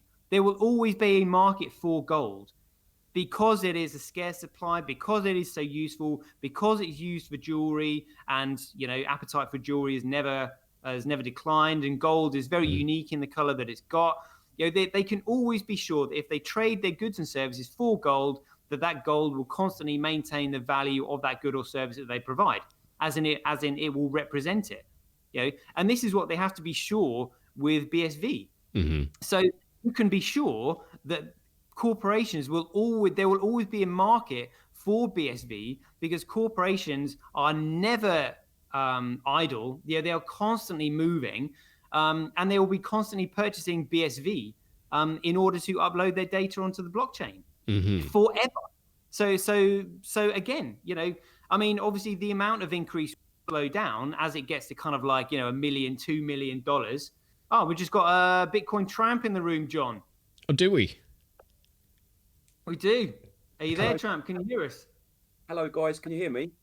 Hey. All right, the Bitcoin Tramp. How you doing? Nice to see you guys. Nice to meet Tramp. Do you know John? Yes. Do you know Tramp? I've been watching your show, John. I've watched it quite a few times now. Can I just say I think you're absolutely fantastic, sir. Oh, thanks, man. And keep it going, because I absolutely love your stuff. It's nice to hear someone put things so clearly. Oh, thank you very much. I just hope I'm Tramp, not too much of a bummer for anyone, because you might have just saved my bacon, actually. I just need to nip to the toilet for 2 seconds. So you guys do your intros, and I'll be back in a jiffy. You lucky guys who don't have video cameras. There'll be none of that for me. So how are you? How are you, been Tramp? going for, John, the show? Oh, wow. We've been going for about an hour and a half now, at least. Oh, right. And what about the show in general? When did you actually start the whole process of the BSV train? That's a very good question, actually. I think it was originally just a Twitter account with a throwaway name. And then I decided to turn it into something else because, I just needed video practice. Yeah, it's really good. I like your videos. I have been watching them, and I like all the computer graphics and stuff that you use as well. Very clever. Oh, thank you. Yeah, it comes from many years of watching my own videos and realizing how terrible they are. Exactly. Like, nothing But will no, spur you to make better videos than like watching your awful ones. yeah, and also I don't know about you, John, but I sometimes when I listen back to my own voice, it's a very peculiar sensation. Mm-hmm. Do you Yeah, have absolutely. that as well? Oh yeah, yeah. And your own voice actually does sound different to you than it does to everyone else because you've got that sort of bone vibration going on as well inside your Yes. head. So you always think your voice is like deeper and more resonant than it actually is. Oh, that's interesting. So maybe I've got quite a squeaky voice, but I can't even hear it. Well, you definitely don't sound like you got a squeaky voice to me anyway. Well, All right. thanks for having us on the show, by the way. I didn't even say thank you. Oh, no worries. It's Thank you really guys kind for of you coming to, on. yeah. All right, so Yeah, boys, I'm back. Whew, needed that. Satoshi's back. Oh, yeah. Tramp, have you been listening to the conversation that me and John have been having? Man, I've literally just got back from work and stuff, so I've literally just walked through the door. Oh, well, I was literally just talking about how I thought Roger really badly handled the the BCH BTC split. And he was like pitching people against each other as in kind of, oh, BTC's a load of rubbish. You all need to jump onto Bitcoin Cash. And then John was saying that maybe he didn't really have an understanding of it, or maybe no, we were talking about his interpretation of Bitcoin and what he first thought of it, as in kind of like because Satoshi Nakamoto was a pseudonym, because it was called cryptocurrency, and you often associate encryption with people hiding behind stuff. He would have seen it as a libertarian way of thinking. Oh, right, finally, we can go up against the governments on this. Mm-hmm. Well, that was the main message of Bitcoin he for hasn't many years. understood that as a medium of exchange, it has to have generic appeal. Like I was just comparing it to gold in the fact that gold has a generic market. It is accepted worldwide, and people know that it's going to maintain its value. And that's what BSV is going to do, because corporations will always be using it to upload data onto the blockchain, so they can be sure that they will always be able to sell it and it will always have a value. But because the supply is fixed, the price will just simply go on and on and on and on and on. So traders, as in like those people who produce goods and services, can be sure that it will always maintain its value, and if not, go higher. And this is what Roger's missing out on, in the fact that he's trying to appeal to a discriminatory group and say, look, this only appeals to the anarchists or those who want to buy drugs online. It's not going to work. And I just don't know whether to try and save him or just leave him. I think you're both right. I think the fact of the matter is that Roger Ver, his understanding of Bitcoin, for me, is a question mark. I'm not entirely sure if he understands what Bitcoin is all about. I'm not sitting here as a person who does think he understands, because I still have stuff to learn. However, I'm not at the forefront of this community like Roger Ver, shouting off my mouth every single day. He is, but he's doing that with a lack of understanding of it. So I find that very strange. But the flip side is that there's thousands of people out there that listen to him. I personally do believe that Roger Ver understands Bitcoin pretty well. And okay. Yeah, I do. I just think that within Bitcoin, there's a lot of conflicting visions on what it should be and what it ultimately should be. Originally, it worked quite well as an anonymous or a pseudonymous online currency, and that sort of while it did Bitcoin a kind of a disservice to be the main currency of Silk Road, it did also give a pretty practical demonstration that Bitcoin was reliable. I think if Bitcoin is reliable enough for criminals to use, then people will think, there must be something in that. But at the same time, that also damaged Bitcoin's reputation because it became known as, that underground criminal currency that people were using to buy drugs. And even if I thought that was BS, it was always the line the media took. Yeah, I mean, I kind of see what you're getting at, because in a way, like, pirates were the entrepreneurs of their day. Pirates bend the rules. They find a way of doing whatever they want and getting whatever they want via the means that they see the best. So I mean, I guess if I was around back in the day, I'd probably end up being a pirate myself. Well, I mean, the pirates love their gold just as much as the governments and entrepreneurs of the day too, right? They didn't all sit around and argue about their philosophy of gold. If you were to explain to Roger Ver then about putting a picture onto the blockchain, do you think he would act a bit surprised maybe, or a little bit shocked perhaps? No, I don't think so. Possibilities of doing stuff like that, or? No, well, to be honest, it's always been Roger who explained Bitcoin to me. So, what do you think, guys? What do you think of that? Do you think he would, if you said to Roger Ver, for example, the BSV blockchain can probably help Visa with their transactions, how do you think he might react towards that sort of information? I don't want to put words into his mouth, but I think the BSV philosophy is not all that different to the Bitcoin Cash philosophy.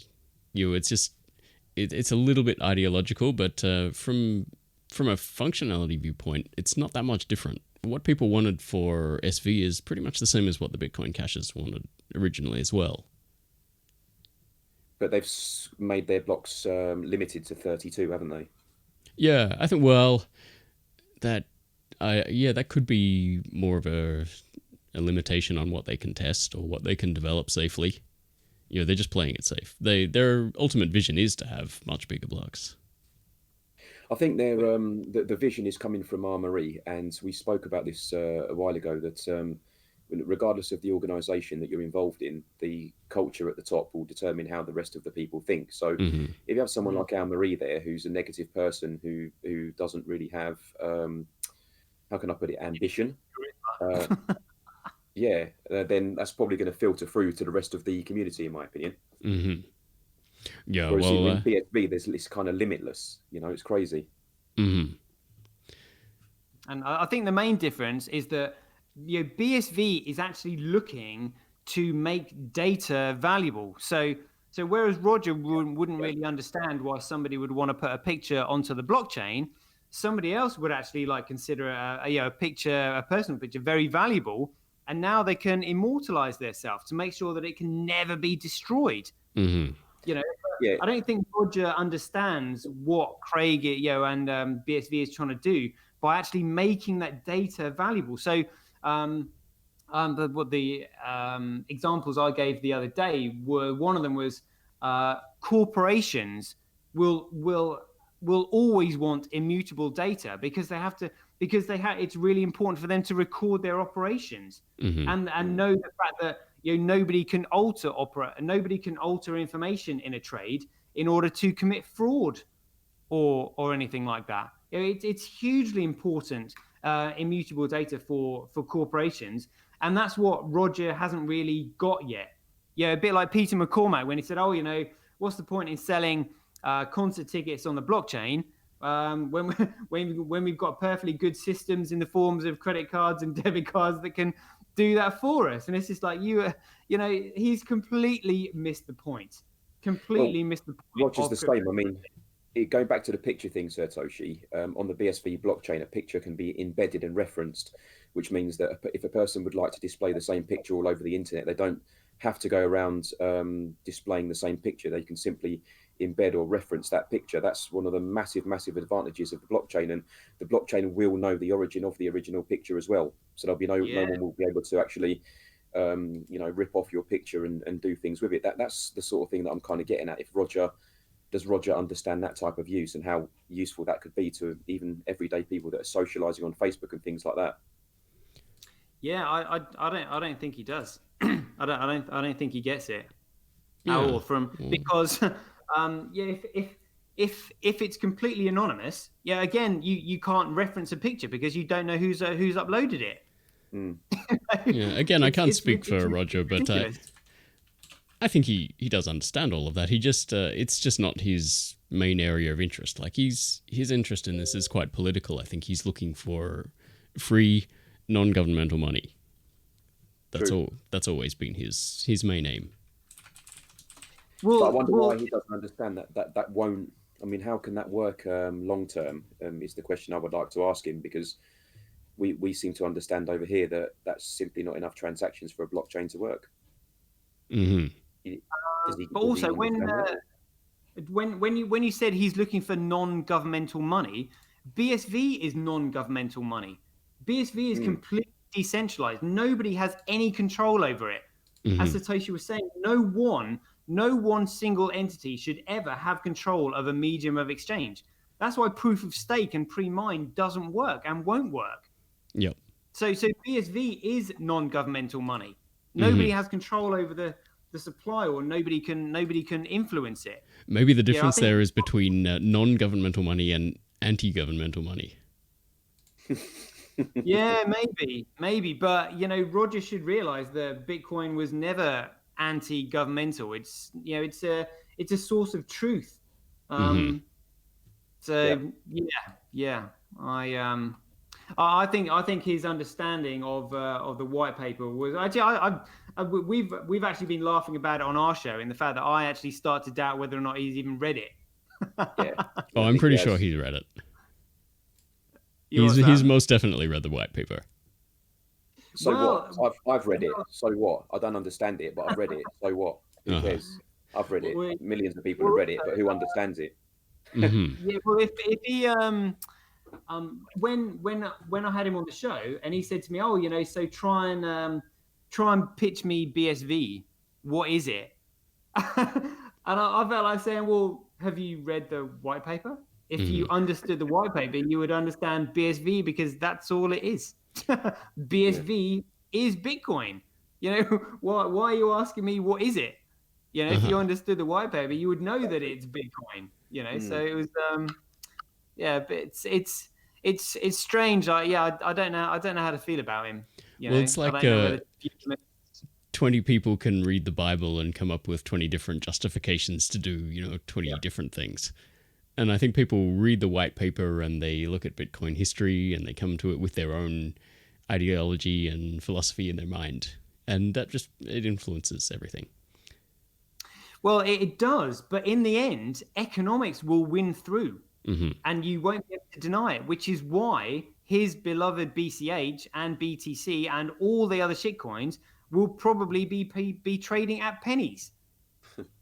Because there will only be one, because a medium of exchange is competitive. And like I said, it will constantly and forever be competitive. As soon as, or if ever, BSV started to lack a particular function, it would just simply start to lose value, and less traders would trust that it would keep its value, which is what's happened, which is what we've seen in BTC. So at the moment, those who are still holding BTC are just simply trading on the brand, and anybody who accepts it just think, the brand will see it through. That's not how it's going to work. It's a medium of exchange. It facilitates trade. It's a tool that facilitates trade. So when that tool, as in you just simply cast aside a saw when the blade gets blunt, or you have to sharpen a knife, and that's not what they've done with BTC, which is why it will fail, and it will probably fail very quickly. Do you support, or do you look at any other coins at all? Who, me? Or is it just the BSV train and that's it? Because I've only seen you do BSV videos and that's it. Oh, okay. Well, I don't speculate and I don't trade. So I would use whatever coin is of most use to me at that point. I mean, till recently that was Bitcoin, and I was into Bitcoin Cash for a while as well, until maybe about probably a month after the fork, and then I switched. Wow. Yeah, sort of switched teams. I still have a lot of friends who are in Bitcoin Cash, so I don't want to disparage them completely. I still think they're on the right side of the block size and scaling debate, but everyone's going to find these subtle differences along the way, and it can come down to personalities just as much as anything else. I think I said to Sir Toshi, the same thing will happen within BSV community when we all start competing against each other, and we all start running businesses on that blockchain. Then all this friendly holding hands will go in the dustbin. Believe you me. We've already seen a few examples of that. His axe, he'll be swinging it, dropping people absolutely. Down. Well, that's business, isn't it? Yeah. Well, Bitcoin BTC was one big hand holding kumbaya party until the block size debate started to happen too. Actually, that's not entirely true. There's always been sort of factions and deals and backroom stuff that we never knew about. Wow. You read the early days of the Bitcoin Foundation if you ever want a good laugh. How long have you been involved in Bitcoin? Do you mind me asking? I started reporting for CoinDesk back in late 2013. Awesome. In fact, I think it was just about the time that Russ Ulbricht got arrested in San Francisco. That was when I was just starting to write full time. Wow. I'd been into it for a while before then, but that maybe about a year before, just casually, I'd been to a few of the meetups here in Japan, but I hadn't really got involved yet. I was still asking a lot of questions and trying to find out about it. Awesome. 2013. So would you say you're an OG then? Would you consider yourself an OG? We were having that debate before. Compared to some, maybe. But I think you can call yourself an OG if you've been through more than one crash. Yeah. Like more than one serious crash. There's some people who remember, the great crash of $30 down to 10 or something. Then there was the great crash of, $1,200 down to 200. Then there was... This is what you do full time now, by the way. More or less, yeah. Bitcoin, but full-time Bitcoiner. Not 100% full-time, but I have been a crypto reporter pretty much full-time since the end of 2013. Awesome. And full disclosure, I actually used to work for Bitcoin.com, so... Did you? Yeah. What? Yeah, it's all Googleable. Do you want to? Yeah. Can you twist Roger's arm and get him to interview me again? What's he like to work for? Is he a good boss? And what does he pay you in? Does he pay you in fiat or does he pay you in crypto? Oh, crypto, of course. Choice? No, most definitely crypto. But this was back before the split, so everything was Bitcoin back then. Well, and what's he like? You've obviously met Roger then, if you've worked for Bitcoin.com. Well, actually, Roger was one of the first 3 Bitcoiners I ever met because he was there at the very first meetup. I think if you live in Tokyo and if you're into crypto, then you know Roger because he's kind of central to the whole thing, which is why so much of the Tokyo crypto community went to BCH. Yeah. To the point where the Bitcoin meetup actually died. There is no Bitcoin meetup as far as I know anymore. Roger. Yeah. He's fluent, isn't he? Yeah, I've heard him speak it before, yeah. I mean, I'm not fluent enough to tell whether he's fluent or not, but he seems pretty fluent. This is amazing. So you know Roger then really well? Not really well, but he's around. Have you ever seen him sort of diverge away from the message that he's been portraying for the last God knows how many years? Has he ever sort of become a human being around you? I think he is a human being, but then again, I've only ever seen that side.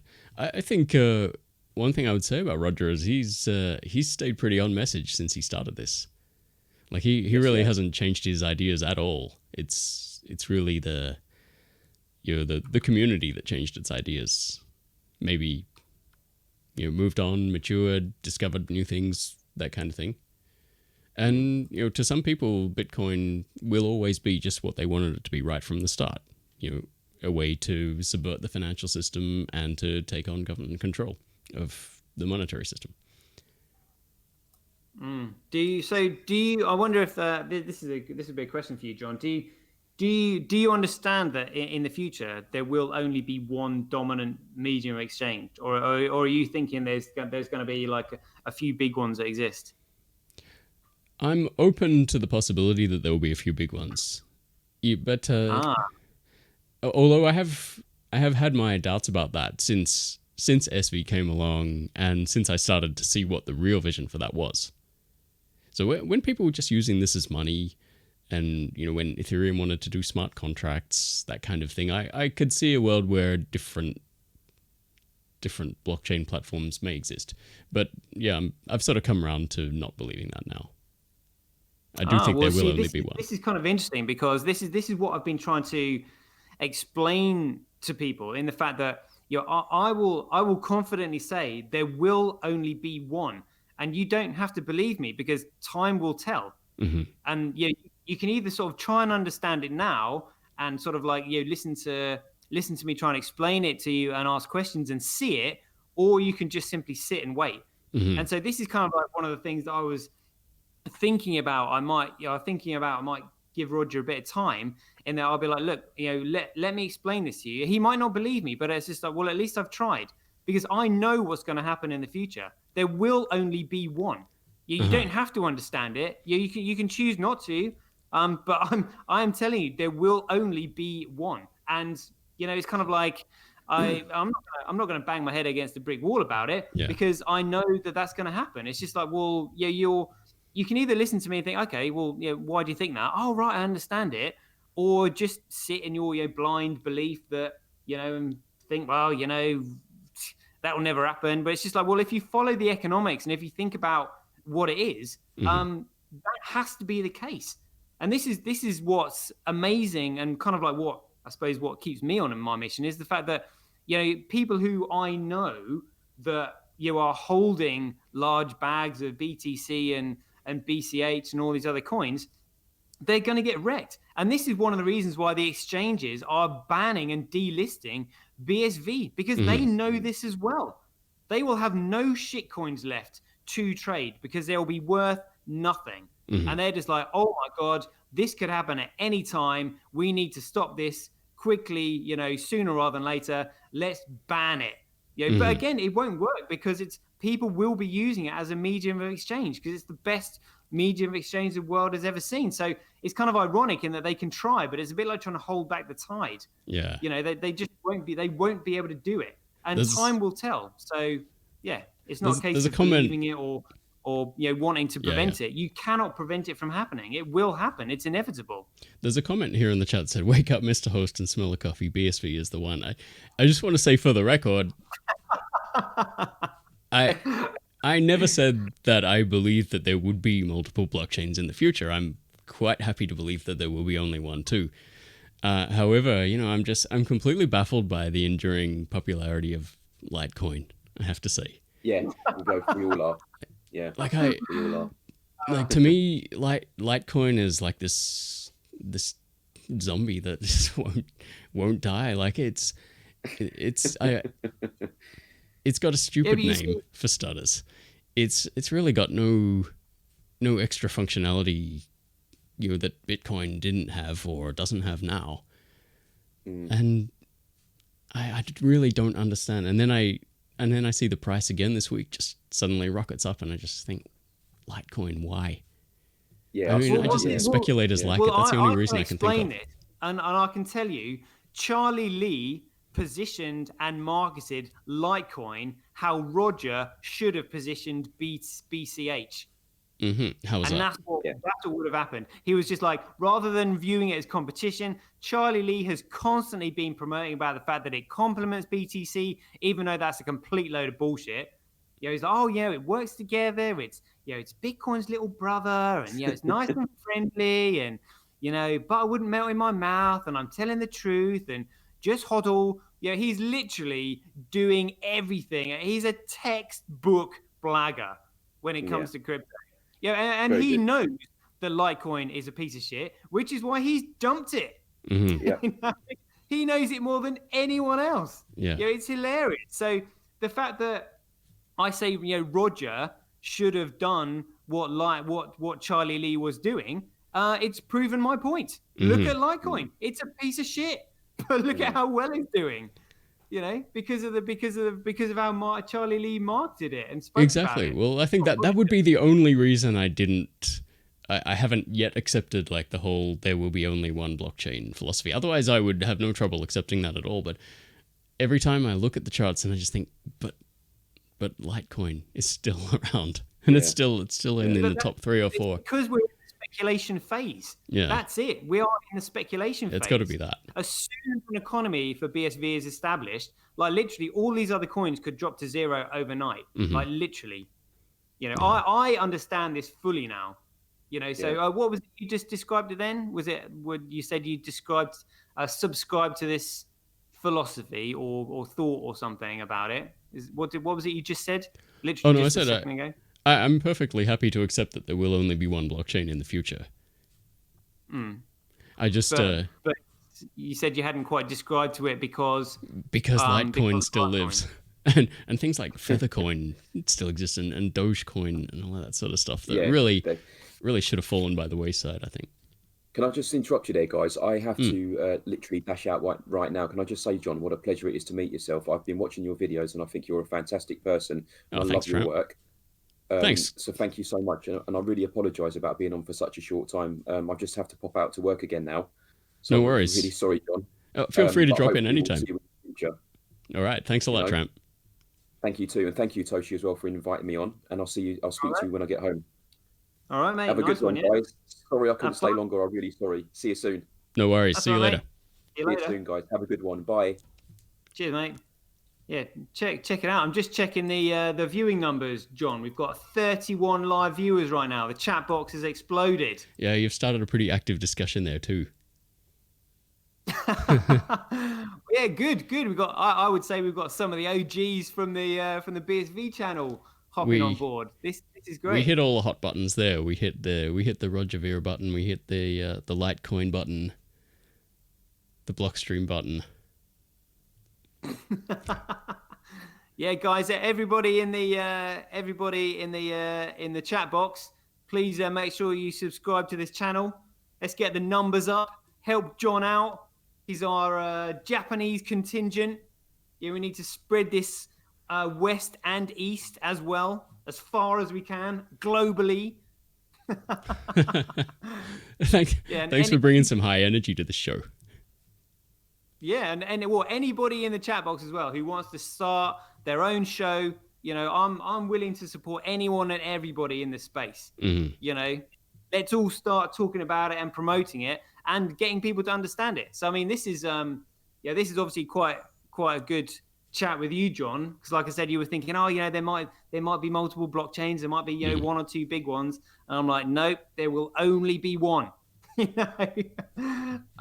you ever see a future though where like people might just keep them going just out of like sheer dedication to them? And it's like I said, why does Feathercoin still exist? It's still got a community, and I think the people there all know each other and they chat with each other, and they're just gonna keep it going. Yeah, well, there will always be a very, very small speculative market, a bit like the alternative investment market on the stock exchange. Yeah, there's always going to be penny stocks, always. But they will just always be pennies. Well, let me put it this way: like, there will be other chains, but only Bitcoin is going to matter. So I mean, these in terms of, BSV, I would say will probably have like a 99% dominance in the market. It will be absolutely huge. And these other coins will just simply not be able to ignore it once it starts rocketing, because they'll be missing out. And this is why the other coins will just simply shrivel within a week or two. You will be getting other people going, BSV is like $100,000 now. That's far too expensive. I'm going to buy some shitcoin.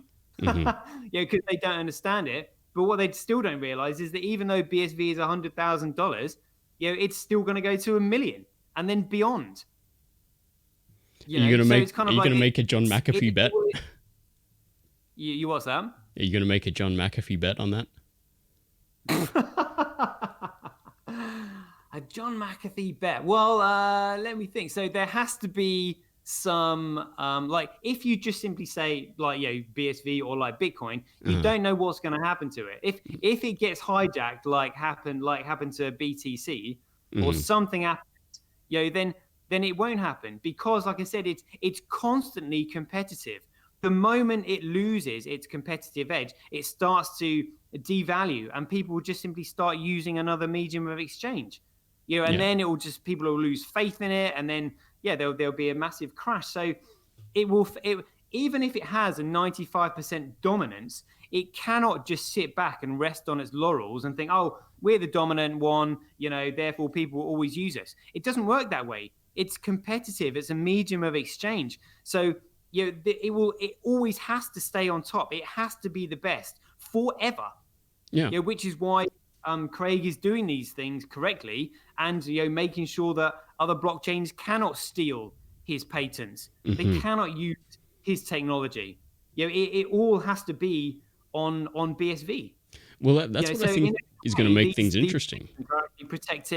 Protecting traders, as in people who produce goods and services, to make sure that the medium exchange that they're trading for their goods and services maintains its value.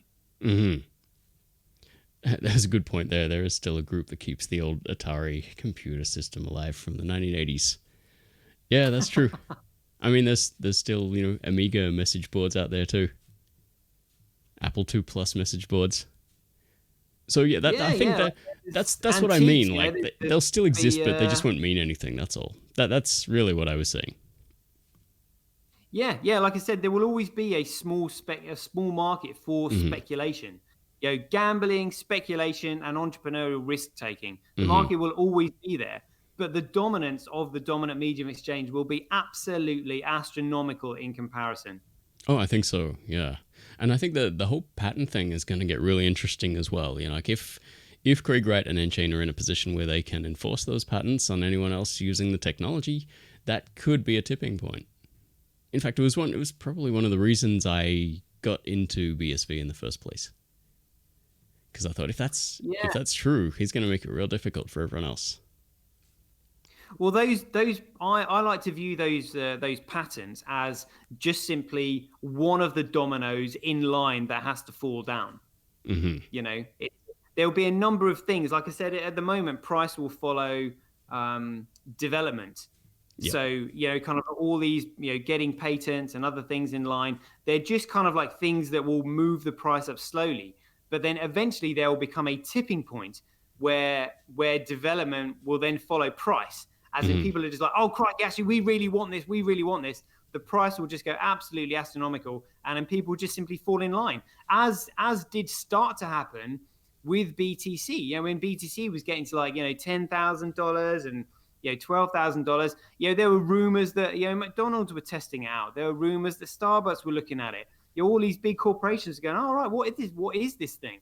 That's what will happen with BSV. But because of what's happened in the past with BTC, I predict that what's going to happen with BSV is that it will accelerate much faster, because it will all be there. Mm-hmm. So, like I said, I honestly think we're going to see.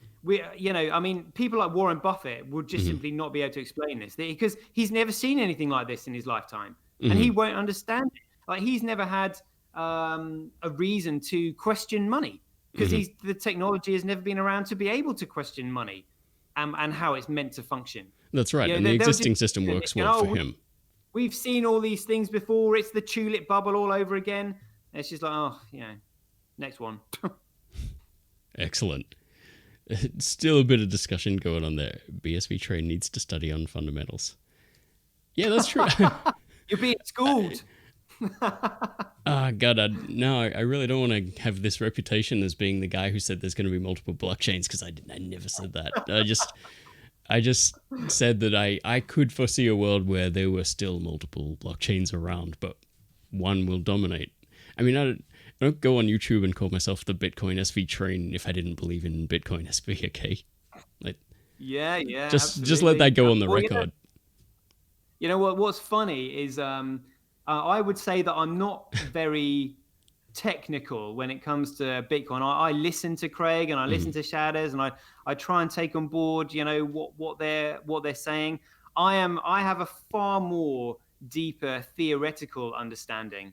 I've started to realize that, even compared with Roger, I feel now that I know a lot more than him. And Jimmy's song, I'm like laughing at, and You know, Lots of people I'm laugh at Jimmy shocked Saddle. at how much, you know, I actually understand it, which is why I can say that, you know, there will only be one dominant one Yeah. in the future, because I fully understand this. But yeah, in terms of like, yeah, I think you did quite a good presentation the other day on a technical breakdown of something.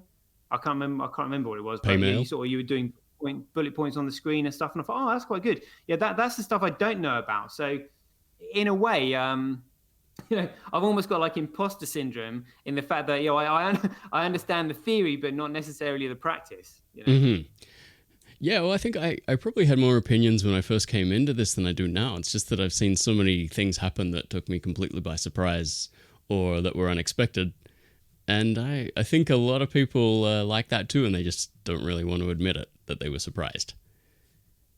So, that's why I like to keep an open mind. I'm like, yeah, I think, 99% chance this will happen, but I'm keeping open that 1% possibility. Yeah. Well, I mean, again, this is I've actually been talking to one of my clients recently about it, because he's been on this like journey with me. Mm-hmm. And I said, literally, when the price starts to explode, the world will never have seen anything like this, Mm-hmm. because there's never been a medium of exchange like this. And people don't understand what a medium of exchange is. So many people are looking at BSV like it's an investment, like a share in a company, when it's nothing like it. Mm-hmm. The price, and again, because the price will go up so fast and to such, amazing heights, and maintain it, literally there will be mass hysteria. It will cause mass hysteria in the streets. It will knock businesses sideways. It will cause like literally a financial earthquake. Or it could be caused by a financial I'm earthquake. prepared for this. I can see this coming, whereas other people won't.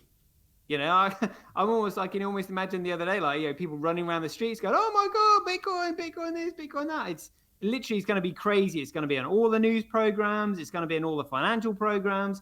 It's just going to be absolutely mental, because people just don't understand it. And then there'll be people warning about it. Oh, it's too high. They just don't understand it. Like I said before, with it being a medium of exchange, it doesn't matter if BSV is $100, $1,000, $100,000, $1 million, because you will just simply be trading, like $10 worth of it. The actual price of it doesn't matter, because it's a medium of exchange. Those who are lucky enough to hold it will obviously experience a huge price hike. But people, this is the mistake they make, is that they think they're trading a Bitcoin for something, and they're just like, well, how can I trade something that goes up and down in value and skyrockets such a lot? And it's like, well, because you're not actually trading that. They're looking at it as though it's kind of like a pound, and like, a pound is for a let's say, I think when I spoke to Craig, I said, oh yeah, let's say a cow represents a pound. They don't realize that you're trading a pound's worth of this stuff. So the value of that actual stuff doesn't matter. Well, it goes back to what you were saying at the start. People don't think about money. They've never thought about money, and they've never had to think about money. So, Bitcoin, understanding Bitcoin and understanding why everything you said is true means you need to understand money. And I think most people just aren't even at that stage yet, and it's going to take a long time before they do. So, yeah. And I guess, one of the reasons I guess I'm hooked into Bitcoin is because I never understood money either. I was just like, I knew it didn't really work, because people spend, like, one of my friends runs a $1 million fund, and his clients and his business pay him huge amounts of money, a nice big salary plus bonuses and commissions, to just simply make their clients 1% a year. And the reason their clients are happy with 1% a year is because with the amount of money that they have, they would be losing like 10% a year, because it's just in fiat. Because fiat doesn't function as money. It doesn't function like it should do. Well, it's amazing how many people don't even understand that. It's a full-time job for people to just simply maintain their wealth when they have a lot of it. True. Which is why they pay fund managers to do it. If you want to know like how little the average person knows about money, like, just ask them where the value of their fiat money comes from, and ask them why inflation happens. No one can tell you. Unless they're, in policy or in banking, something like that. But the average person out there, no, they have no idea. A lot of people I know still think that all fiat currency is backed by gold somewhere sitting in a vault. Well, like they actually believe that. Fiat. Well, they've never even heard the word fiat. So they haven't even gotten to that stage. I mean, just using the word fiat shows that you have at least, the entry-level understanding, I think. Yeah, I was using the word fiat, and my dad was just like, "Are you talking about cars?" Yes. Exactly, too. All right, so Toshi, I think, I'm going to have to go for that bathroom break myself, too. So, That's right, it's been great. Someone says, I admit he has 1,000% passion. And that's absolutely true. So, yeah, I just want to thank you for coming on the show. And thank you for being such a talkative guest. Yeah, anytime. Glad I could help. Keep promoting your show. Brilliant. Thanks, man. You gave it the kind of high energy I would never been able to give it at this time of night. It's almost midnight over here in Tokyo. I should be a late night DJ or something. Love Bitcoin. This is like the late night DJ who meets the the morning show host. Well, let's. What's the highest number of views one of your videos has got so far? I don't know. On this channel, I think it's about 800 or something. Well, fingers crossed. Let's try and smash it with this one. Who knows? Alrighty. Well, there's going to be a lot more from where this one came from, so stay tuned. Thank you very much to Satoshi and Bitcoin Tramp for coming on the show. All right. And tune into the BSV channel if you want to hear more of Satoshi. Absolutely, yeah. Always and Captain on there Bitcoin as well. and all the gang. Captain Bitcoin. The entire pirate ship. I shouldn't say pirate ship, should I? It's just you go around calling yourself Captain Bitcoin. That's just the image that pops into my mind. It's good. All right. Yep. Anyone's welcome to come on the show. So yeah, if you feel like having a chat, or if you think that I'm wrong about stuff and you need to change my mind about it, also feel free to get in touch. Follow me on Twitter, BitcoinSVtrain, and Satoshi. What are you on Twitter? You're Satoshi V. Yes, I'm Satoshi V on Twitter. Just because my email is satoshiv at Gmail, because some bastard had already taken Satoshi. Bastards. Alrighty, you should have taken out a copyright on that. I know. Lesson learned. Yeah. All right, with that, I'll see you all later, and thanks for tuning in. Catch you around. All right. See ya.